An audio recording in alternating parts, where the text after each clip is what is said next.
Welcome back to the Deep Dive. Today we are taking, well, probably the most ambitious plunge you can imagine.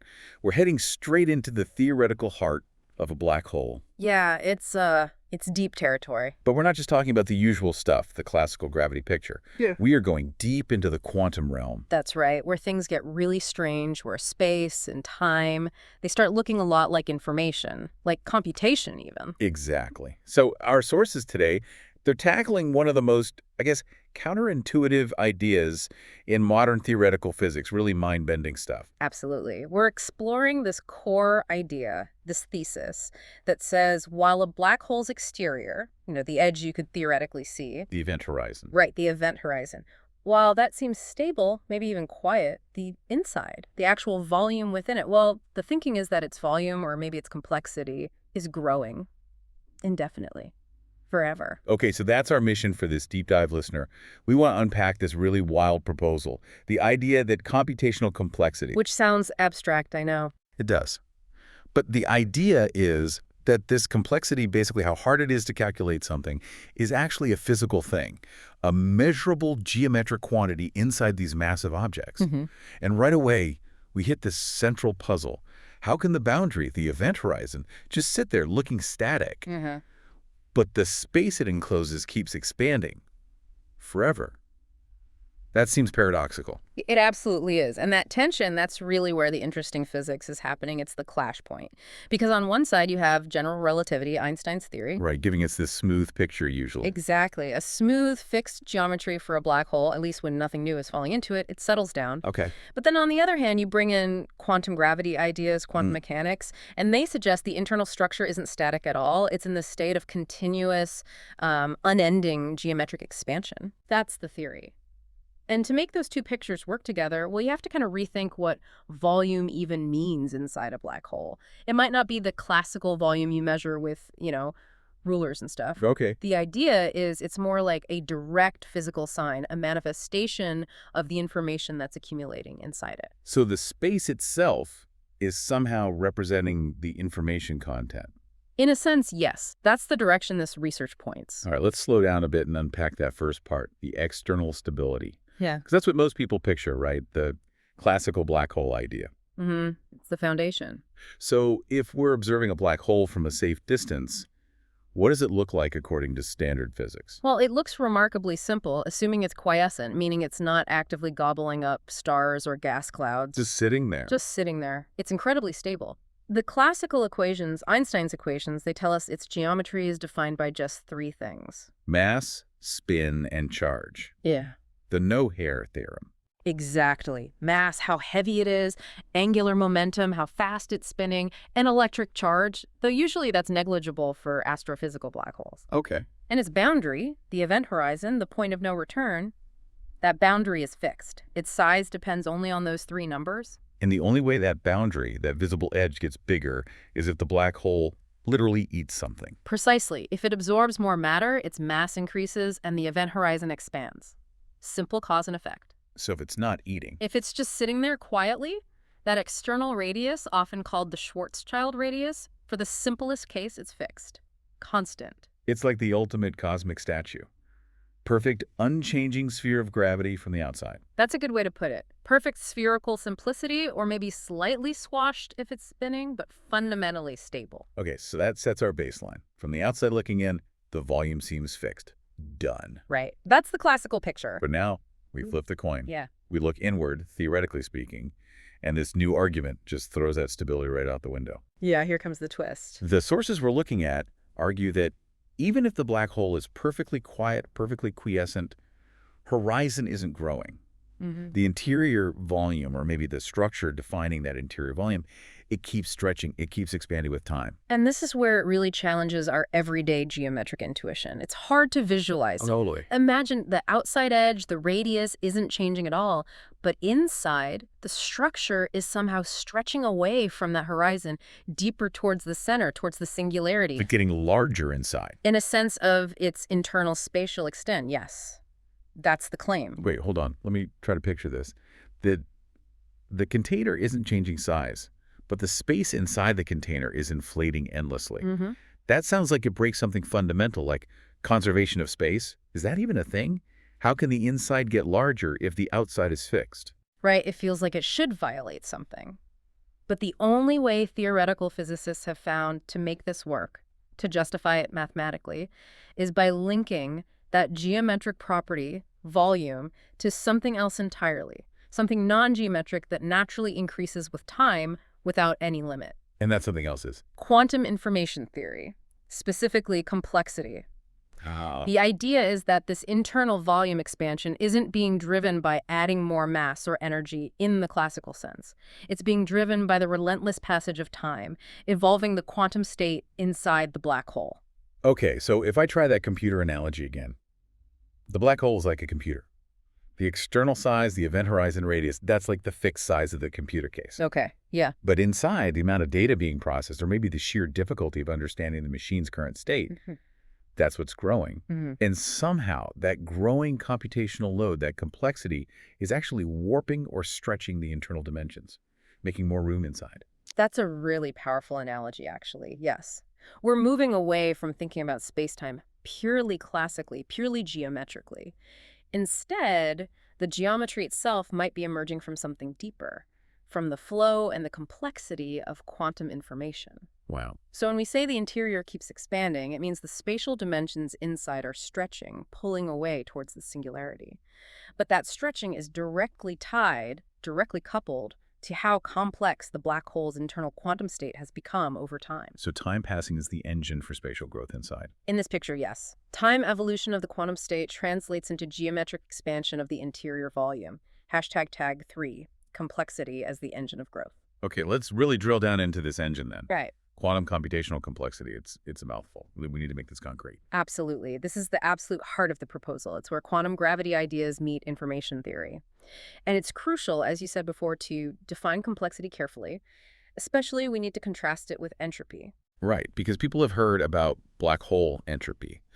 Bekenstein, Hawking, black holes having enormous entropy. That's a measure of missing information, right? Exactly. Entropy, roughly speaking, tells you how much information is hidden inside, how much you don't know about the precise internal state. And the key thing about entropy for a black hole is that once it forms and settles down, its entropy pretty quickly hits a maximum value based on its horizon area, and then it just stays there. It plateaus. Okay, so entropy maxes out. How is complexity different? Complexity isn't about how much information is missing. It's about how hard it is to process or describe the state. More technically, the sources define it as the minimum number of fundamental operations. Think of them like basic computational steps. Physicists call them quantum gates. Like logic gates in a computer, but for quantum stuff. Exactly like that. It's the minimum number of these quantum gates you would need to apply to reconstruct the black hole's current, highly evolved, complicated quantum state, starting from its initial, much simpler state right after it formed. Okay, let me see if I get this. Entropy tells me the state looks random, like a well-shuffled deck of cards. High entropy. Complexity tells me how many times I had to shuffle the deck to get it that random.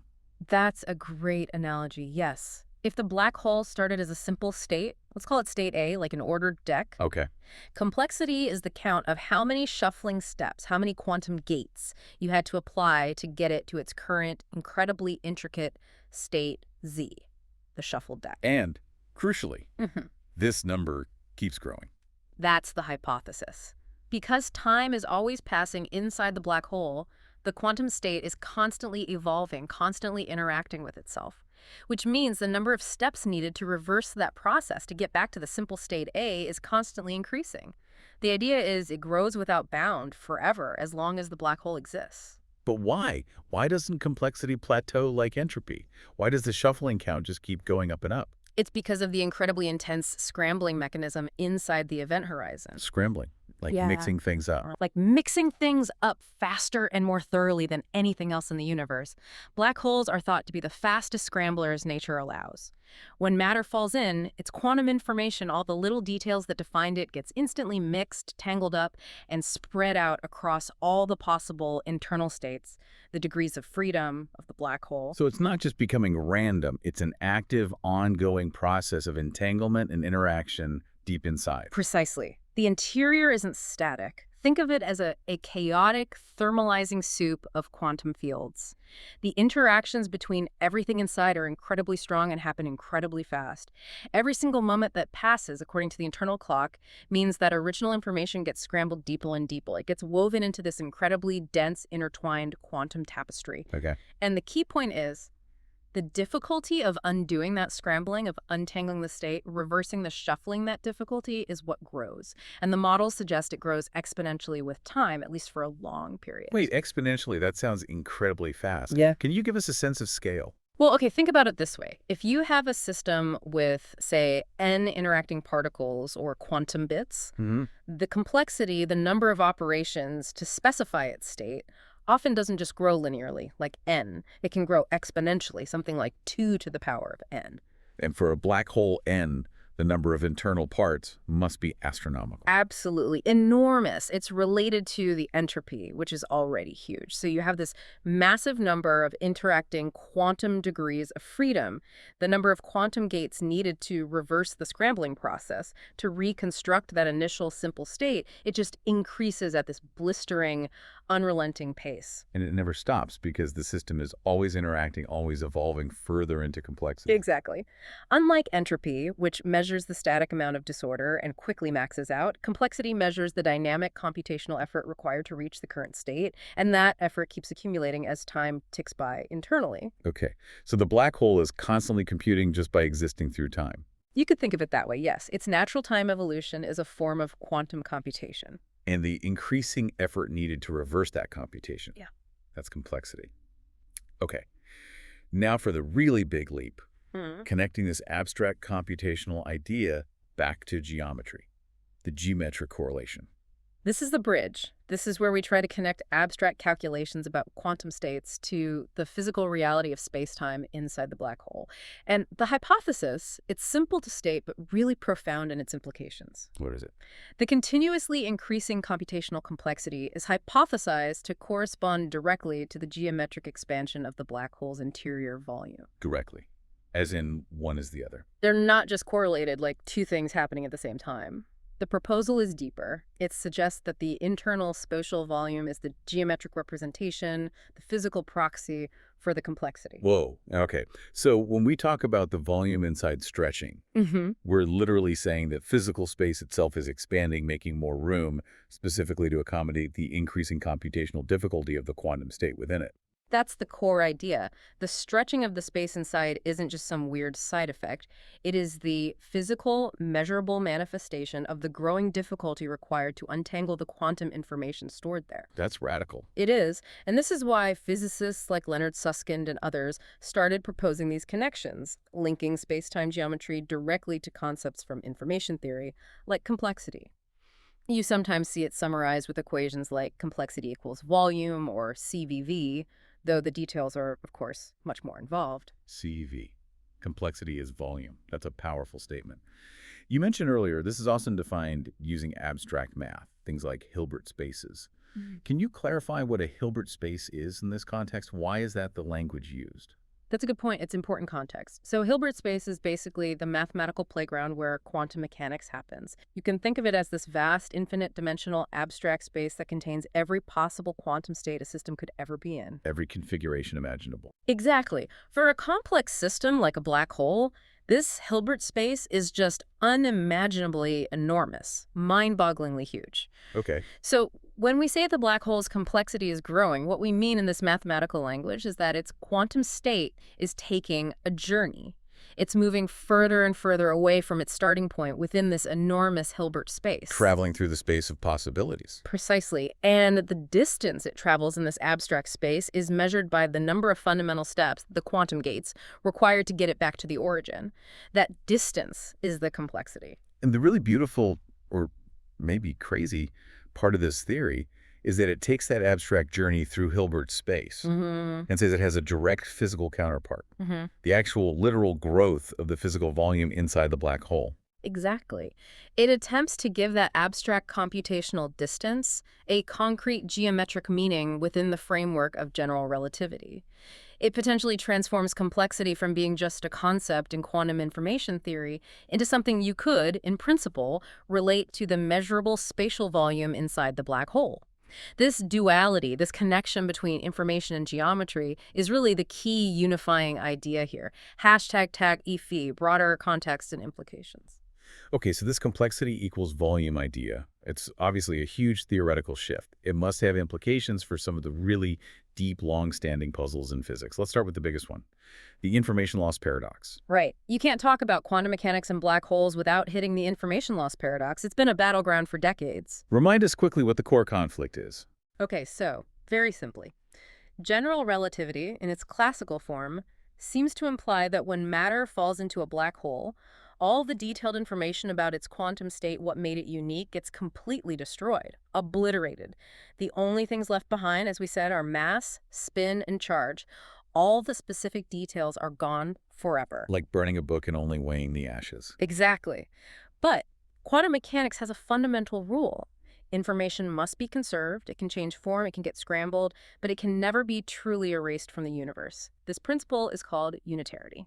So black holes seem to break the fundamental rules of quantum physics. That's the paradox. That's the paradox. How does this CV, complexity growth idea, help? Yeah, how does suggesting the inside grows infinitely complex resolve this? Does it bring the information back? It doesn't magically bring it back in an accessible way, but it offers a mechanism for storage.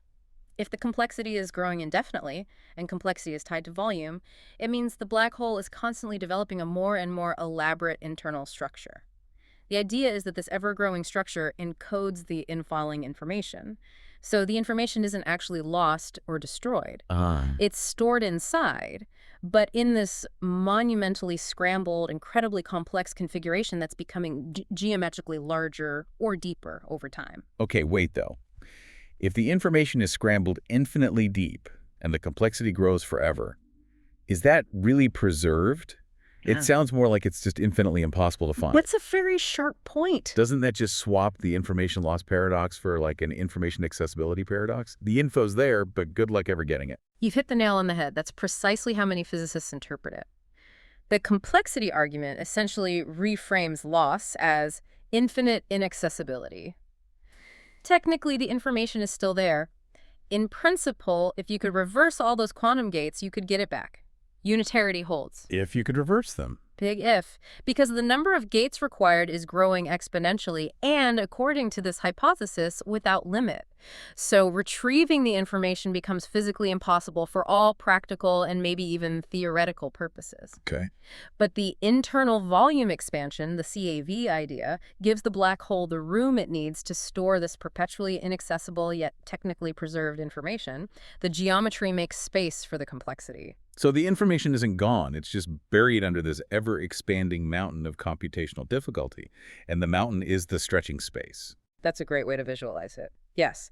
And crucially, this allows quantum mechanics, unitarity, information conservation, to remain fundamental while still respecting the intense gravitational scrambling that general relativity predicts happens inside. It's a potential reconciliation. The sources also mention this connects strongly to the holograph principle. How does that fit in? Right, holography. This is another huge idea in theoretical physics, partly inspired by black hole entropy itself, and strongly suggested by things like the Adair-SC-FT correspondence. Okay, what's the gist of holography? The gist is that all the information needed to describe a volume of space, like the interior of a room, or the entire universe, might actually be encoded on a lower dimensional surface bounding that volume, like a hologram. So the 3D world might be a projection from a 2D surface. In a sense, yes. The complex, three-dimensional bulk space-time could potentially be fully described by a simpler quantum theory living on its boundary. And for a black hole. For a black hole, the interior 3D volume is the bulk, and the 2D event horizon is the boundary. So, if the boundary, the horizon, supposedly contains all the information, how does the interior growing fit with that? Doesn't holography mean the action is all at the edge? That's a subtle point. Holography relates the description on the boundary to the reality in the bulk. This complexity thesis actually strengthens that connection. It provides a specific dynamic quantity, the computational complexity, which is growing in the bulk, the volume, CLV, and this bulk's growth can potentially be mapped directly to something happening on the boundary over time. Like what on the boundary? perhaps the maximum computational task that the boundary system could simulate or store up to that point in time.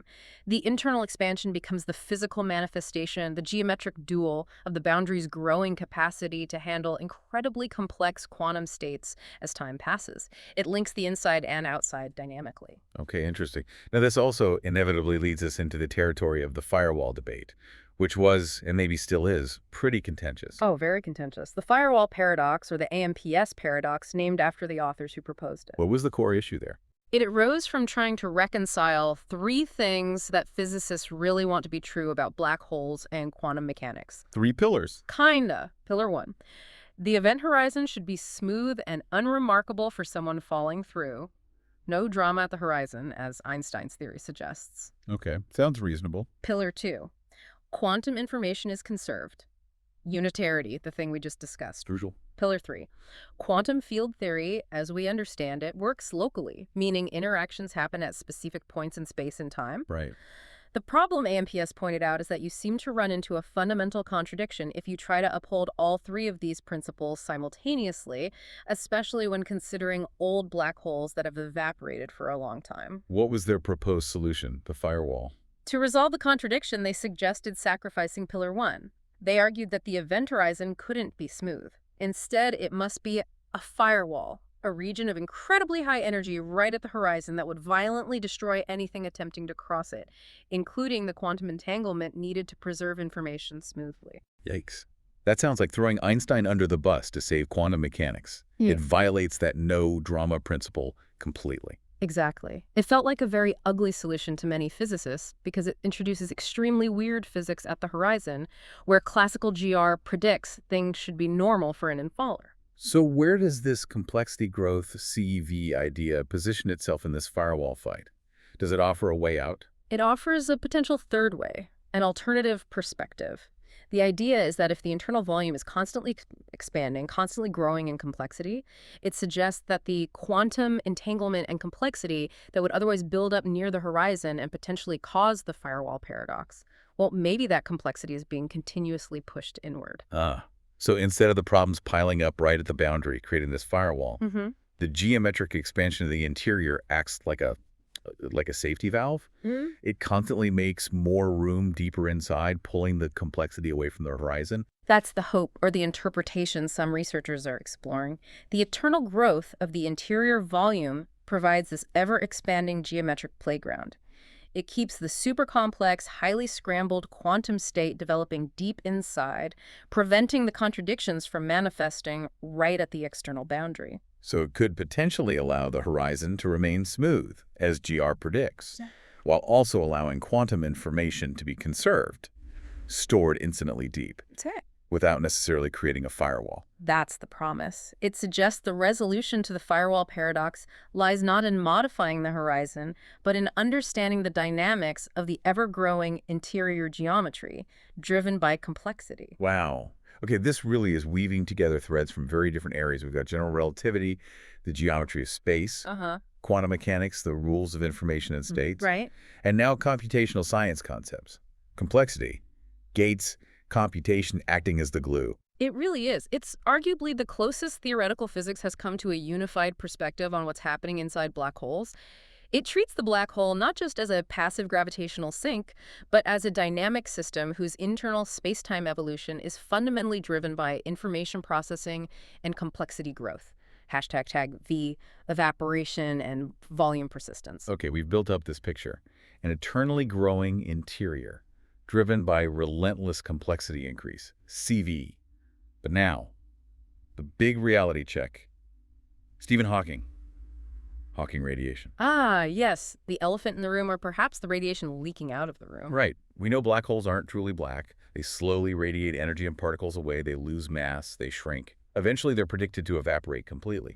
That's the standard picture based on quantum field theory and curved spacetime. So if the black hole is shrinking from the outside, losing mass, its event horizon getting smaller, how can the inside possibly be undergoing internal growth? Doesn't the evaporation just stop it, reverse it? It seems like a direct contradiction. That is absolutely the crucial challenge to this whole idea. You're right. If complexity growth is tied to time passing, and time keeps passing, the growth should continue. But if the black hole itself is disappearing, where does the growing volume go? It seems like these two ideas, eternal internal growth and finite external lifetime, are fundamentally at odds. We have to factor in that energy loss. So how do the proponents of this theory reconcile this? How can they claim the interior volume persists in growing, even while the outside is shrinking? It sounds like trying to have your cake and eat it too. It does sound paradoxical. The resolution seems to lie in carefully distinguishing between two different notions of time that are relevant here. Two kinds of time. Okay. Yeah. So first, there's the time measured by an observer far away from the black hole. Let's call this coordinate time. It's the time that appears in our external descriptions. Like the clock on the wall back here on Earth. Exactly. And that time, coordinate time, is what governs the rate of Hawking evaporation. It's a very, very slow process from our perspective, but it dictates the shrinking of the external horizon size over billions and billions of years. Okay, that's time number one. What's time number two? Time number two is the time experienced inside the black hole. Specifically, the proper time experienced by something or some patch of space-time falling towards the singularity. The clock carried by the doomed astronaut. Sort of, yes. Or, more abstractly, the time that governs the local evolution of the quantum state within the horizon. The scrambling, the interactions, the complexity growth these processes are unfolding according to this internal proper time. Okay. And the key insight or argument is that even as the black hole is losing mass via Hawking radiation, which is an external process governed by coordinate time, the quantum information inside is still evolving, still scrambling, still deepening its complexity relentlessly according to its own internal proper time clock. So, the outside is shrinking based on the external clock, while the inside volume is stretching based on the internal clock. And that internal clock is tied to the ever-increasing complexity. That's exactly the argument. The two processes are governed by different temporal measures, and they don't necessarily cancel each other out in the way you might intuitively expect. But surely the mass loss must affect the inside somehow. It does affect the overall scale, but the claim is it doesn't stop the relative stretching. The mathematical work exploring this uses sophisticated models of evaporating black holes, and these models seem to show that even as the total mass decreases, the internal geometry continues to stretch the space-like surfaces, the slices of constant internal time, pushing them further towards where the singularity would be. So the maximal volume slices inside keep getting bigger. They stay large, and importantly, they continue to grow asymptotically with internal time. That's the key finding from the calculations mentioned in the sources. Okay, asymptotically, that's a technical term. What does that mean for you, the listener? Does it mean it grows forever but slows down? Precisely. Asymptotic growth usually means the volume increases indefinitely, it never stops, but the rate at which it increases might slow down over time. Think of a curve that keeps going up but gets flatter and flatter, never quite reaching horizontal, but also never reaching infinity in finite time. So it approaches infinite volume, but perhaps does so more and more slowly as the black hole evaporates. It could be logarithmic growth or something similar, depending on the model. The critical point is that the geometric growth, driven by complexity, is argued to be fundamentally persistent.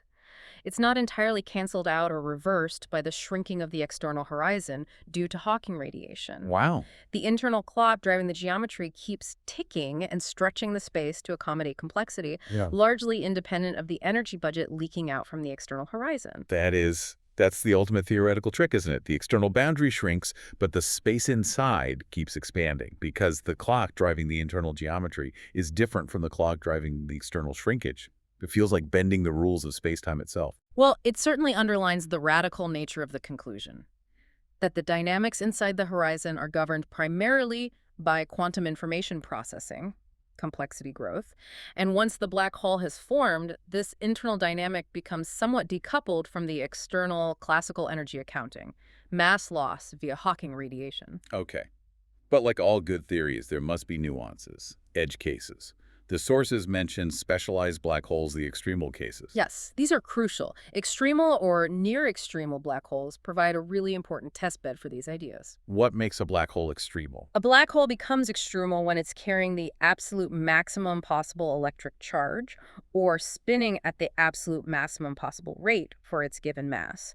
There's a theoretical limit. If you try to add more charge or spin beyond that limit, the horizon disappears and you'd be left with a naked singularity, which most physicists think shouldn't happen. The cosmic censorship hypothesis. Keep those singularities closed. Exactly. So extremal black holes are right on that boundary. and near-extremal ones are very close to it. How does being near this limit affect the internal complexity growth and volume expansion? It seems to change things dramatically. In a standard, non-rotating, uncharged black hole, a Schwarzschild black hole, the path to the singularity is quite direct, and the complexity growth is expected to be, well, explosive, as we discussed, exponential for a long time. But in these highly charged or rapidly spinning ones, In these near-extremal cases, the internal geometry gets much more complicated. It often develops additional structures like an inner horizon, and importantly, something called a Cauchy horizon. a Cauchy horizon, what's that? It's essentially an internal boundary beyond which predictability breaks down, even within classical general relativity. It's a surface where influences from the infinite past can pile up. Its presence fundamentally alters the internal dynamics. And how does this Cauchy horizon, this internal boundary, affect the complexity? Does it put the brakes on the infinite growth? The sources suggest yes. The presence and stability of a Cauchy horizon in these near-extremal geometries seems to act as a regulator. It changes the nature of the internal time evolution. The geometry is structured in such a way that it appears to suppress the rate of complexity growth. The volume might still expand, but perhaps much more slowly, or maybe it even plateaus eventually in some models. The explosive, unbounded growth characteristic of non-extremal black holes seems to be curtailed. So if you spin a black hole right up to its limit, or dump a massive amount of charge onto it, Yeah. the engine driving that infinite internal expansion, the complexity engine, kind of stalls out. It appears to be severely constrained, yes, and we need to look at the exact boundary case, as the research points out. If a black hole becomes perfectly extremal, hits that absolute maximum limit of spin or charge, The razor's edge. right, then the hypothesis is it might entirely lose this property of having a large interior in the sense of continually growing volume complexity. Why the total loss? What happens right at that extremal point? Well, when a black hole is exactly extremal, its internal geometry often becomes static, or at least much more stable. There isn't the same kind of dynamic evolution towards a crushing singularity that you have in the non-extremal case. The singularity might be time-like, or even absent in some idealized model. Static geometry, Yeah. meaning no more internal time evolution. Essentially, yes. If the internal geometry isn't dynamically evolving in the same way, if proper time doesn't stretch infinitely towards a singularity within a finite external time, then the engine driving the complexity growth shuts off, because that engine is the relentless internal time evolution driving the scrambling. If the internal state effectively becomes static or highly constrained due to reaching that extremal limit, the complexity stops growing. It might reach a maximum value, but it doesn't increase forever. And if complexity equates volume, Then the volume stops growing too. The system has reached a kind of stable maximum spin or maximum charge configuration, and its internal state, and thus its geometric volume proxy, is fixed by those external parameters, not by the endless passage of internal time. that makes a lot of sense. It provides a beautiful theoretical control case. Oh. If we could somehow observe or model black holes very close to that maximal state, we might expect to see evidence that this complexity-driven geometric expansion is indeed switched off or fundamentally limited by reaching those physical bounds on angular momentum and charge. Exactly. It helps confirm that the mechanism of eternal internal growth really relies on the dynamic, non-extremal evolution of the quantum state inside. If the state becomes fixed or stabilized because it's hit an extremal boundary condition, the geometry reflects that, and the engine of perpetual expansion stops. It adds consistency to the whole picture. #TagNet outro. Wow. Okay. What an absolutely incredible journey deep into the theoretical abyss, I guess.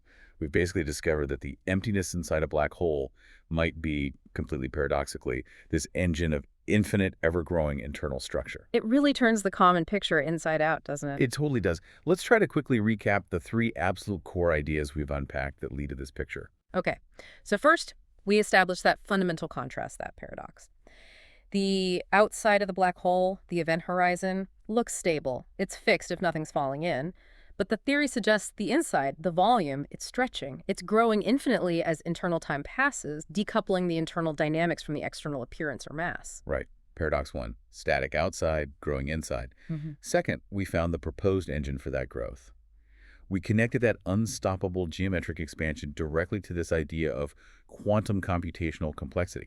The internal volume grows because the black hole is essentially performing continuous computational work just by existing. Hmm. It's scrambling information, making its own quantum state exponentially harder and harder to reconstruct from its past. And the geometry, the volume, is like a physical readout, a map of that accumulated computational effort. CV hit. Complexity equals volume. Yeah. And third, we saw that this growth is surprisingly stubborn. Yeah, the persistence argument.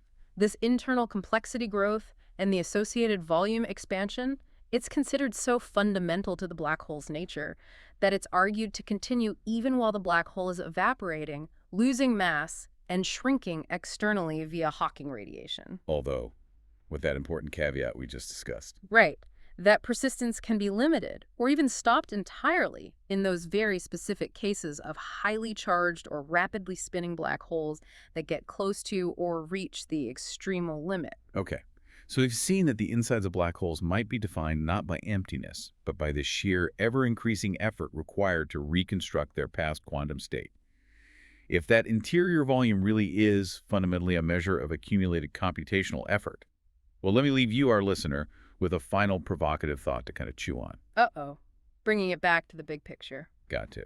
It brings the microcosm, the black hole interior, into conversation with the macrocosm, the whole universe. Okay, let's hear it. We know our universe itself is expanding, right? Hubble's law, galaxies moving apart, space stretching. Mm-hmm.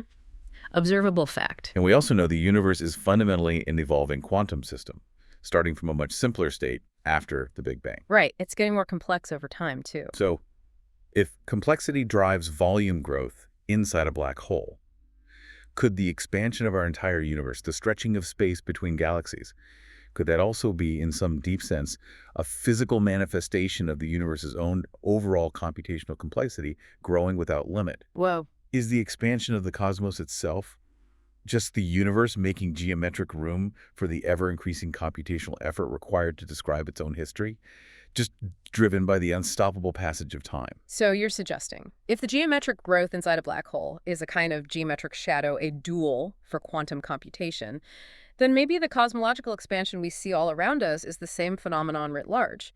The universe's geometry stretching because the quantum state of everything within it is becoming infinitely complex, infinitely hard to unscramble back to the Big Bang. Is the universe itself a computation whose complexity, and therefore whose effective volume, is growing without limit? Something to think about. Thank you for joining us on this very deep dive into complexity, geometry, and the heart of black holes. Thanks for listening. We'll see you next time.